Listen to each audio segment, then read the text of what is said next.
Hey, what's going on everyone? Welcome back to Gold Coin Mountain. If you haven't noticed by now, I kind of love the Wii U. And a lot of that had to do with the awesome idea that was the Gamepad. Years later, the Gamepad would morph into this, but back in 2012, this little guy was ahead of its time. If you like what I'm doing here, please hit the like and also the share button, and also consider subscribing if you haven't already. It really does help me out.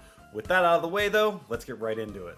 In today's world, handheld consoles like the Switch, Steam Deck, and others seemingly released daily are pretty commonplace. But in 2012, when Nintendo announced the Wii U with its gamepad, this was pretty unheard of to have console power in the palm of your hands. Sure, there was the DS, and the 3DS, and the PS Vita, but all of those had games designed specifically to be played on a small handheld. This was console gaming though. Want to play Mario Kart while laying in bed? You can do that.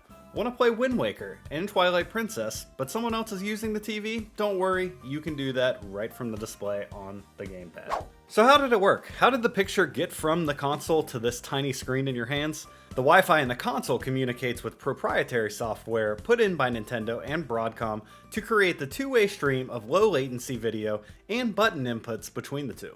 And on top of that, there's interference mitigation technology baked in to make the connection as stable as possible. Within a certain range, that is. It's claimed that the gamepad will work up to 26 feet from the console, which is a pretty good distance, but there are obviously variables to consider like walls and floors, which make it a little tougher to send and receive the signal through. But all in all, it works very well if you're only a room away or even in one big room. Looking at this thing, you can see that Nintendo already had the idea of the Switch running through its mind. It's just the technology wasn't quite there to make a fully fledged at-home console into a handheld that didn't need anything but itself to run the software. But that didn't mean Nintendo didn't go all out with this thing. Symmetrical sticks at the top with the symmetrical D-pad and face buttons below that made new games comfortable to play and also retro games on the virtual console. A camera on the top that also acts as a sensor bar if you need to use a Wii remote in-game. Two speakers on either side at the bottom, and in between those, a mic to talk into, or to blow into I guess if you're playing Mario 3D World.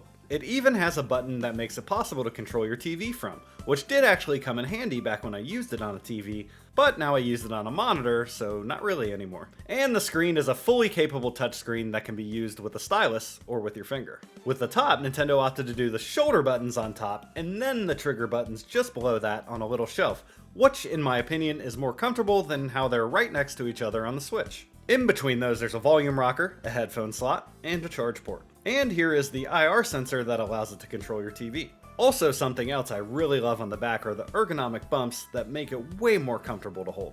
And then a few things that you can't see, the gamepad is equipped with an accelerometer and gyroscope for motion aiming or looking around in games that support it, and rumble motors for vibration during gameplay. With all that, it's pretty obvious that Nintendo didn't skip on the features they put into this. They really wanted this to be an awesome piece of tech, and at the time, in 2012, it was. So what games make the best use of the gamepad? Well, there's a lot, but in different ways. Splatoon 1 used gyro aiming, which people in Splatoon 3 still use today. Twilight Princess and Wind Waker as well. Super Mario Maker made it a breeze to create whatever level you wanted with the touchscreen. LEGO Games used it by having the gamepad display Player 2's visuals, so that in local multiplayer there was no split screen, just full view for two people. Game & Wario, Wii Party U, and Nintendo Land all make fantastic use of the gamepad in minigames, some of which has the gamepad user seeing different things, like controlling the ghost in Luigi's Ghost Mansion.